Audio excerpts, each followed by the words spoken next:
दोस्तों, आज की इस वीडियो में हम लोग डिस्कस करने वाले हैं रॉबर्ट फ्रॉस्ट का एक छोटा सा पोएम जिनका नाम है द रोड नॉट टेकन। दोस्तों, रॉबर्ट फ्रॉस्ट का जन्म जो हुआ था वो 1874 यानी 1874 में हुआ था और उनका मृत्यु 1963 में हुआ था। रॉबर्ट फ्रॉस्ट एक प्रसिद्ध अमेरिकी कवि थे जो प्राकृतिक और ग्रामीण जीवन के यथार्थ चित्रण के लिए जाने जाते थे। उनकी कविताएं जीवन के निर्णयों, संघर्षों और भावनाओं को सरल शब्दों में प्रस्तुत करती है। उन्होंने 4 बार पुलित्ज़र पुरस्कार जीता है। दोस्तों, रॉबर्ट फ्रॉस्ट जो है उनको 4 बार पुलित्ज़र अवार्ड मिला है। दोस्तों, इस कहानी में बेसिकली दिखाया गया है कि कवि जंगल में चलते समय एक मोड़ पर आता है जहाँ रास्ता 2 भागों में बढ़ जाता है। वह दोनों पर एक साथ नहीं जा सकता, इसलिए उसे एक ही रास्ता चुनना होता है। वह ऐसा रास्ता चुनता है जो कम लोगों ने अपनाया होता है।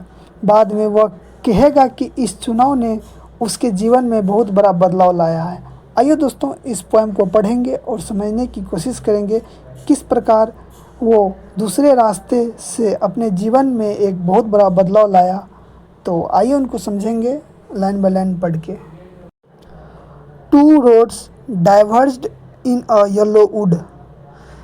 पीले रंग के पतझड़ी जंगल में 2 रास्ते अलग अलग दिशाओं में जा रहे थे। And sorry I could not travel both. कवि इस बात को लेकर दुखी है कि वह दोनों रास्तों पर एक साथ नहीं जा सकते। And be one traveller long I stood. एक अकेला यात्री होने के नाते कवि बहुत देर तक सोचता रहा। And looked down one as far as I could. कवि अंत में एक रास्ते को जितनी दूर तक देख सकता था उतना दूर तक देखने की कोशिश करता है। To where it bent in the undergrowth.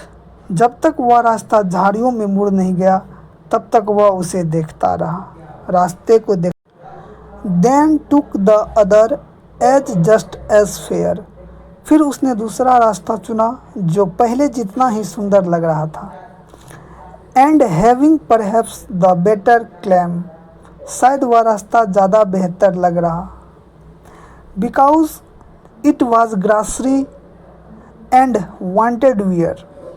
वह घास से ढका हुआ था और ऐसा लग रहा था कि उस पर कम लोग ही चलते हैं क्योंकि दूसरा वाला रास्ता घास से भरा हुआ था। Though as for that the passing there. हालांकि अगर देखा जाए तो उस पर भी लोग चले थे। Had worn them really about the same. दोनों रास्ते लगभग एक जैसे ही घिसे हुए थे, यानी दोनों पर लोग चलते थे।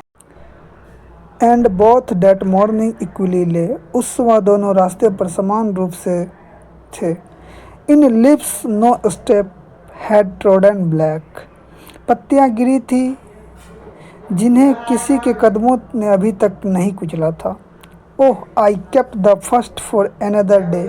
कभी सोचता है कि पहले रास्ते को वह किसी और दिन पर छोड़ देगा। Yet knowing how way Leeds on the way. लेकिन उसे पता है कि एक रास्ता दूसरे रास्ते से जुड़ता चला जाता है। आई डॉप्टेड if I should ever come back. इसलिए उसे शक है कि वह कभी वापस आकर उस पहले रास्ते पर चल पाएगा या नहीं।